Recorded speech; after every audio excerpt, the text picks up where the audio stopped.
Okay, this is old electronics fan, and this is the radio that I'll be comparing against my 1942 Airline radio that I've been working on. This is a 1960s vintage. This is a model T142A. The circuit diagram lists T140A and T41A, but those numbers simply refer to the color of the case. The 142 models are the white colored ones. Makes it perform better, right? No, just kidding. Alright, so I know this has an unfair advantage. This has a ferrite rod antenna in it. It's newer technology. The tube's probably better and all that. But just for the fun of it, I want to compare the two radios and see just how bad the old one is. And yeah, I know the old radio is a small, compact, inexpensive radio. So, here's the circuit diagram for, if I can stop banging my camera. Here's the circuit diagram for this GE 142 radio. And you can see it's pretty straightforward. 5 tubes, 2 IF cans, basic A5. Nothing exciting here. It's got twin speakers, dual speakers, and it actually does sound pretty good, surprisingly good for a small tabletop radio. It doesn't have the clarity. It's got kind of a soft sound to it, which you'll hear when we play with it. But and probably I could tweak it a little bit by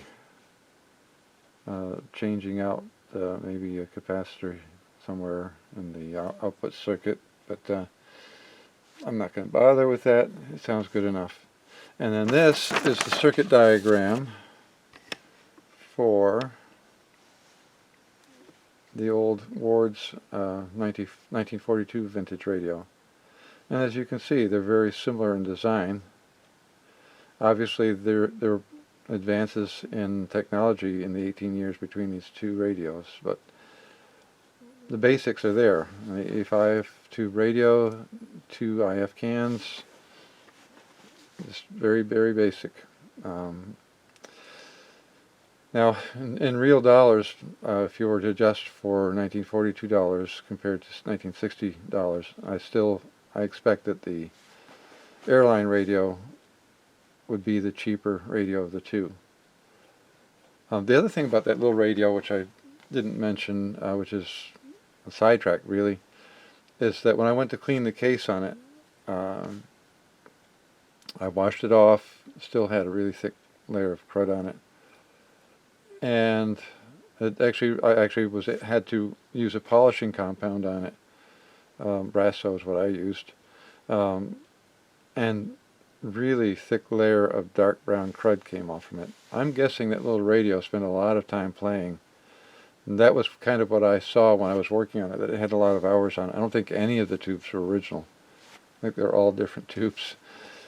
And I think that little radio sat in a garage somewhere, maybe a gas station or something, and just spent a good portion of its life playing in a very dirty environment. So it's been well used. I've no idea. I've tested the tubes, but that doesn't always tell you the whole story.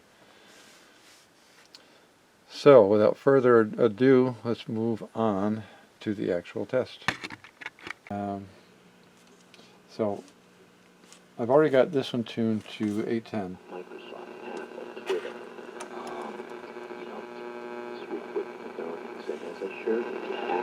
As you can see, it comes up just fine. Now I'm going to actually turn lights off in here because I've discovered that my LED lighting does not play well with AM radios. And let's see what we got. Okay. My camera shows it up just fine. So let's try this one. Do remodeling work, because you get a guy in there that does nothing but new work. You'll be patching plaster for the rest of the year. This is our local high power. The speaker's loose. Oh, well, that's not good. Um, so both of these can get that. Lighting is something that never should be ignored when Of you're course, they're doing probably any talking kind of to each other. remodeling project. Really think about how you can improve that room that you might be painting or putting trim on or doing. Let me get off that. Make it better by maybe some extra outlets, maybe changing the type of outlets you have to some of the more modern ones. Some of the smart devices are something that you should consider when you're doing any kind of work at your home. You're listening to the Today's Homeowner Radio Show. I'm Danny Lipford along with my buddy Joe Truini. We're going to take a short break, but when we come back, we've got a lot more to share with you. Okay, so they both pick up the local high power station. Well, I say high power. It's actually a low power station, but right now it's operating at full power because it's around noon today. A couple things to mention about the area that I live in. We're kind of fringe. Now, there was a time when this radio station came in really strong. It seems like they had more power output years ago, and it seems like they've cut back on their power a bit, which is kind of disappointing because they're now harder to get. It used to be that was a blowtorch that we would get anywhere around here. Doesn't seem to be the case anymore. The other thing I've noticed is that during the summer months I have more trouble receiving stations around here, the few that I get, than I do. And we're heading into the fall months and the winter months, and during that time period it seems like we have better reception. Maybe it's the ionosphere, I have no idea. But anyway, I ramble on. Alright, so here we are. We've got 1400 or 1370, which is our local station. So let's see what else we get.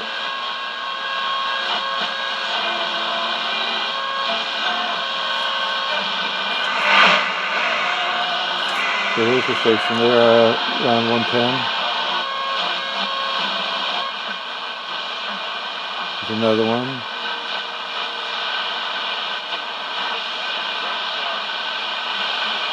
None of these are coming in great, but I can hear them.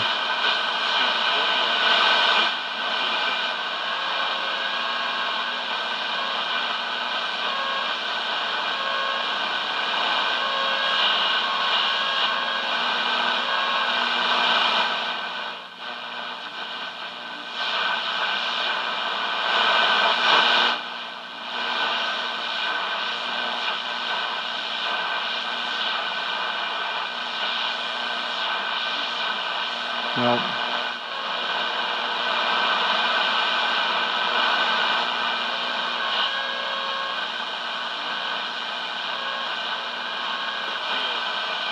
So this radio cannot get 810, so let's see how this one compares.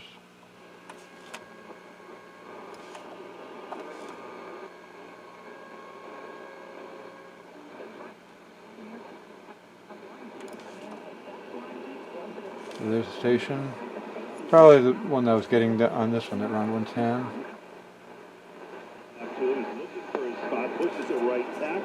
And this little radio is also picking this up, but you can hear it on this one.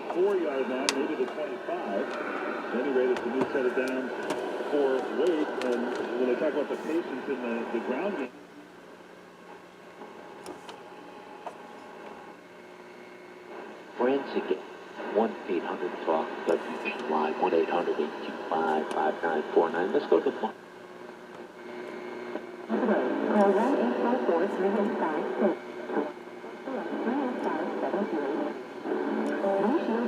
Okay, so this radio gets, this is 590, 810, our local station. It gets some stations in here, I don't know, 90, maybe 100, 110. So this gets a lot more stations you can actually listen to, more or less.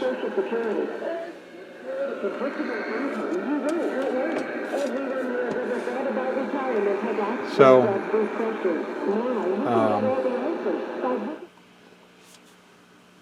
the circuit diagrams are similar, but this radio does far better.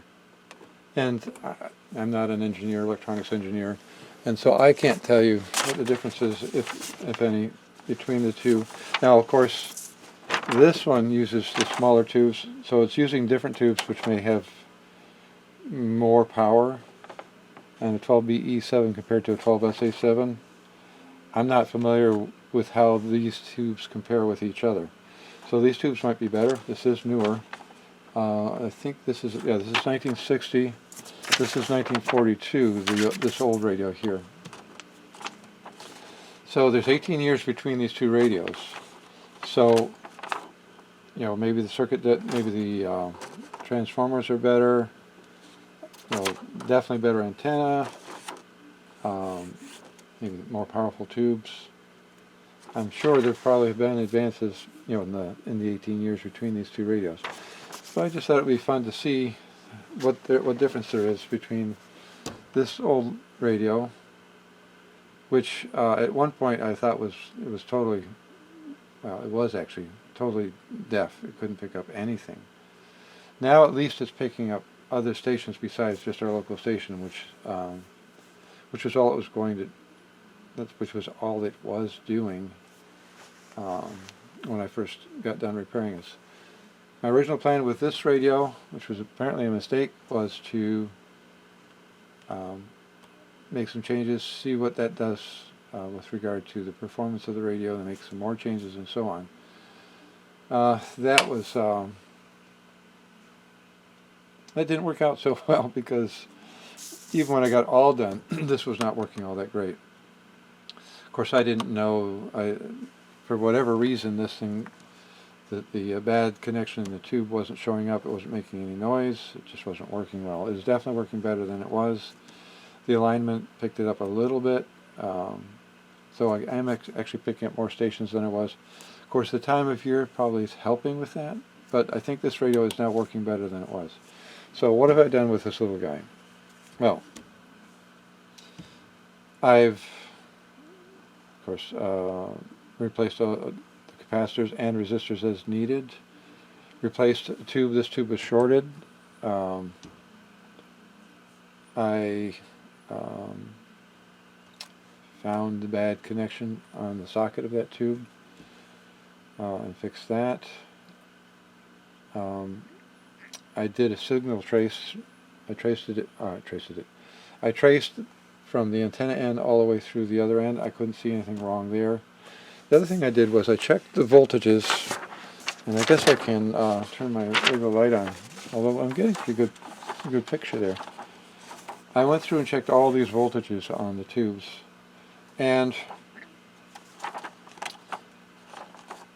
this is kind of odd because the plate voltages were actually all 5 or 6 volts above what this says they should be. Now, typically 10%, 20%, if you're within that range, you're fine, and that would definitely mean that these are okay. What's really odd, though, is I was starting to worry about the filament voltage, because if the plate voltage was that much higher, what was the filament voltage like? Well, when I first went measuring it, and what's interesting about this is they say right on here, A cannot be measured, and 2 and 7, that's the filament in this tube, and and everywhere I see that, that one's filament apparently, and this is filament, yeah, 2 and 7, 2 and 7, 7 and 2, a lot of them are that way, 2 and probably 7 and 8. Anyway, so I thought that's odd. I should be able to measure the filament voltage, so I switched my meter to AC, and sure enough, I could read. And I was getting 11.7, 12 volts. So that, and this one's actually only 45, the 35Z5. Well, that one is 40, 45, so that one actually is high, which worries me a bit. But the others are all pretty much within. No, wait a minute. I'm sorry. The 50L6, that was 45 volts. So this one's actually under its specified filament voltage. The others are all pretty much what they're supposed to be. I don't remember if I measured this one or not. I could have. But in any case, so all said and done, the filament voltages are fine. And so it seems like I really don't want to do anything to drop the voltage. Although technically I could, because if I drop the filament voltage a little bit, the tubes will last longer. But again, I'm not going to be playing this a lot. But if you drop the filament voltage, you also reduce the performance. So I wasn't too excited about doing that because it's already a pretty poor performer. In fact, on early radios, that was the way they controlled volume, was by adjusting the filament voltage. That was one of the ways they did it, which I was kind of amazed at. But I guess, they were still figuring it out back then. So anyway, as nearly as I can tell, other than the fact that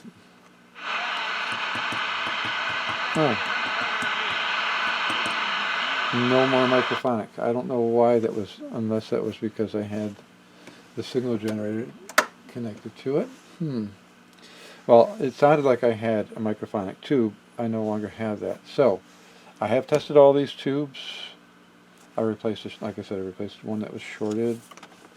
At this point, I'm saying this little radio is working the best that it's going to work.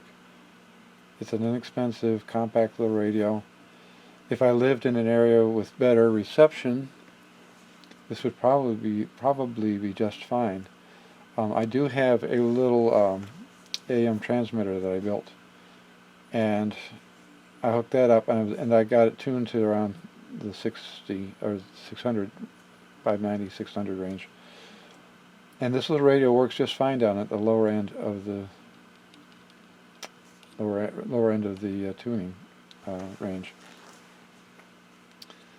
So I think it's just,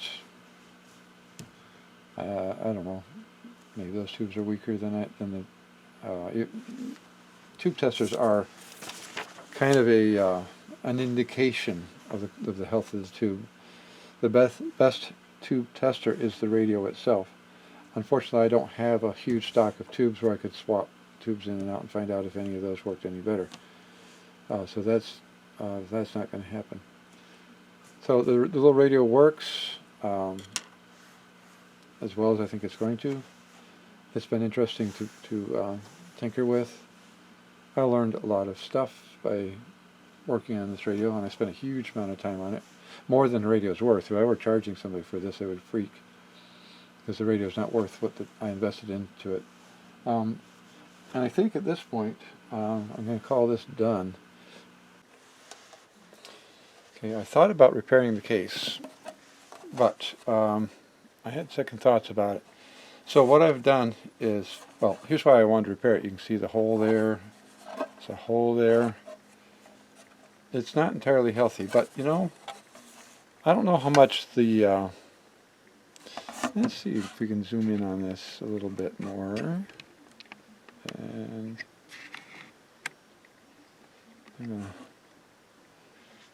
let's see.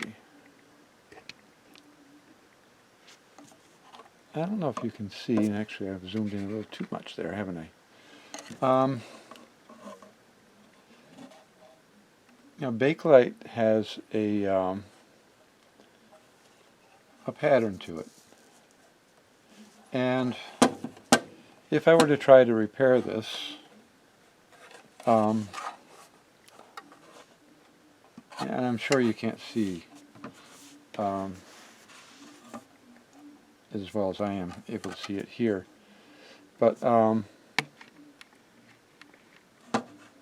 yeah, maybe you can see it right there a little bit along the top there.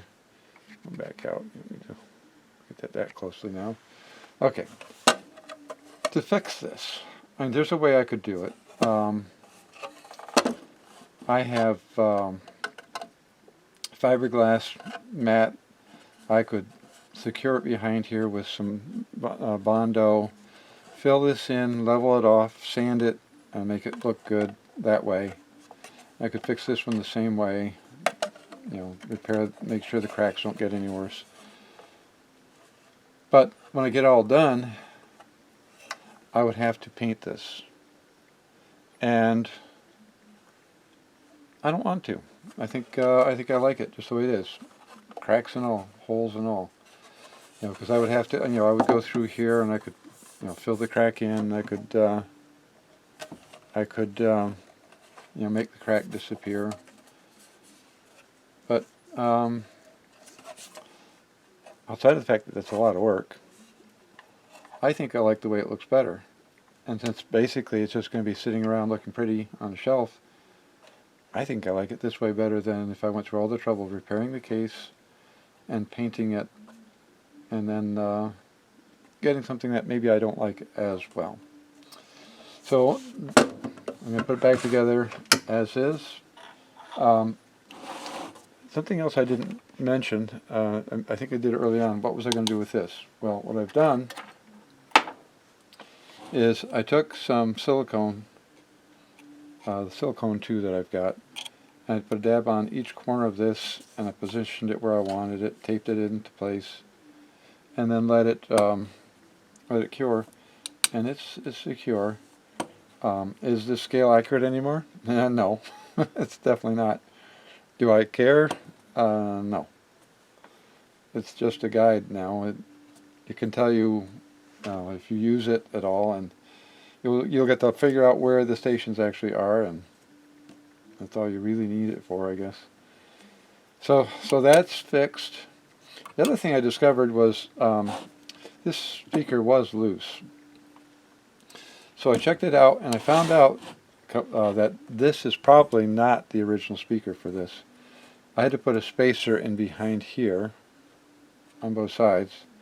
And the other thing I noticed was that this, the end of this is riding right up against that. It's tight as can be.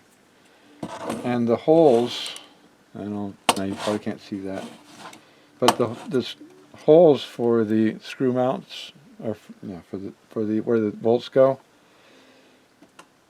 This speaker just barely lines up with the holes well enough so you can get screws into it.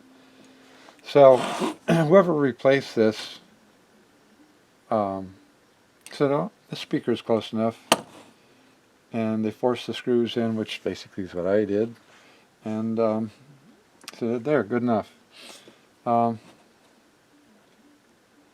Yeah, and I don't see if there's any problem with it. In fact, let me just slide the case onto the radio and see.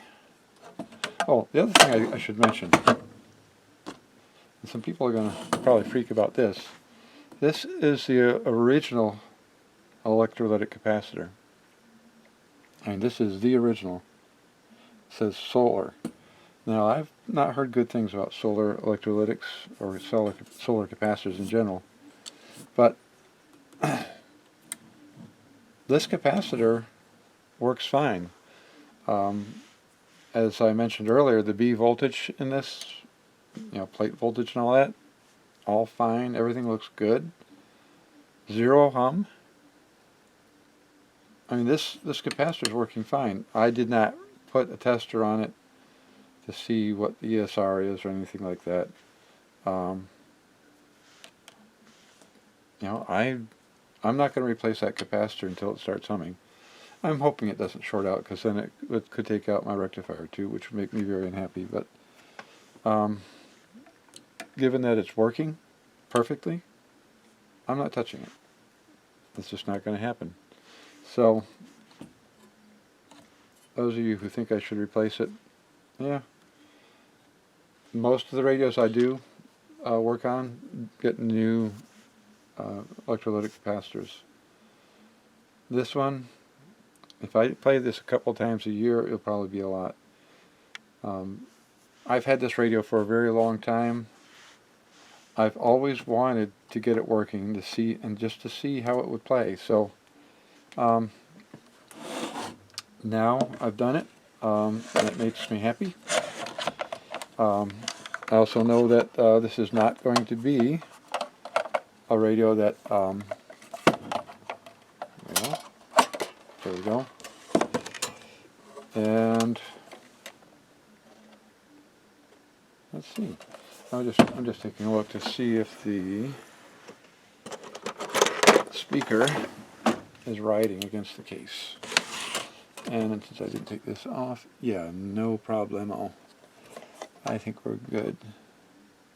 Yeah, we're good. Yep, no problem.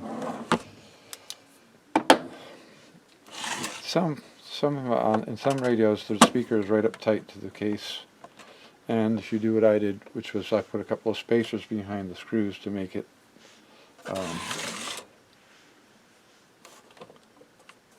fit properly, that would cause it to bind, which I don't want it to do, obviously. Come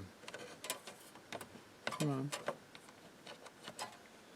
And it had mismatched screws in this, and it's still going to have some mismatches because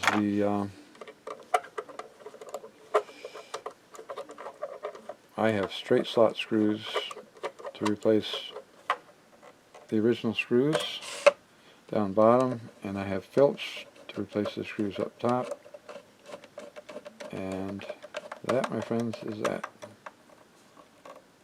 I could be really anal, and I could buy more screws for this, but like I said, you know, I'm only going to see the front of this, and that screw is not working, is it? No. And is it going to work on the other side? Guess I need longer screws on the other side. Okay. Fine. You just have to rattle. I think I'm going to just do a very quick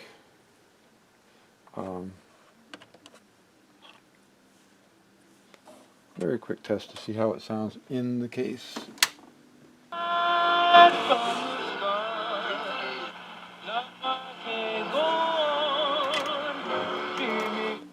Okay, this is probably, this should be our local station, and they're probably doing golden oldies or something, which is something they do a lot. Let's see. So we're going to put the larger antenna on there. Let's see what happens.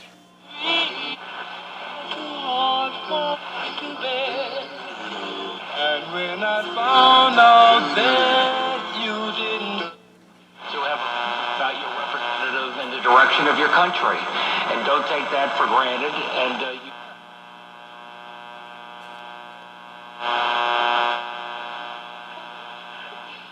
For those who are capable of keeping the mask, you're wearing the mask to keep yourself safe. You're wearing the others with you safe as well. Most important. S&P 500 index today higher by 40 points, up 1.10%. I'm playing a little bit here. The Dow advanced 423 points, up 1.6% at the best level. The So Dow there it is, all done. 541 up by 2%. Nasdaq up. Yesterday it was awesome. And we're going to send this one also out to Rick Studer. Because he loves it, and he did request this. And also Joe Worth requested this one probably about 3 months ago. So you want to help me and be Mr. DJ again? Yeah. All right. This is by the Solitaires, and it's called "I Don't Stand." It's amazing what you see when you're. Can you say that? Stand a ghost of a chance. By the Solitaires. By the Solitaires. Fantastic. I've got little DJs. Yay! I don't stand a ghost. Well, it does seem to sound a little bit better with it in the case, which is kind of what I expected. When you have a speaker in free air, the air from the front of the speaker can travel around to the back of the speaker, and it tends to make it a little bit more shrill, maybe a little bit less bassy, and it's sounding better in the case, which is good. Whatever speaker they put in here as the replacement seems to be decent, doesn't seem to be dragging or making any bad noises. So overall, I think it's in pretty good shape. And so, okay, I'm wrapping up at this point. If you've watched this far, thank you. Started out being a little bit discouraged with this little radio. At one point, I could only get one station. Now, granted, it's not all that much better, because the other stations it can get are you can't really listen to them, at least not during the daytime. But I'm happy with how the case came out. It sounds okay. It's working. I've done my best on it, and I think, you know, it is what it is. It's just an inexpensive, compact little radio. And given the amount of use it's had over the course of its life, well, I guess it's a good thing that it's even still working. So I'm going to wrap it up here, and hopefully I'll see you again on one of my future videos. Thanks.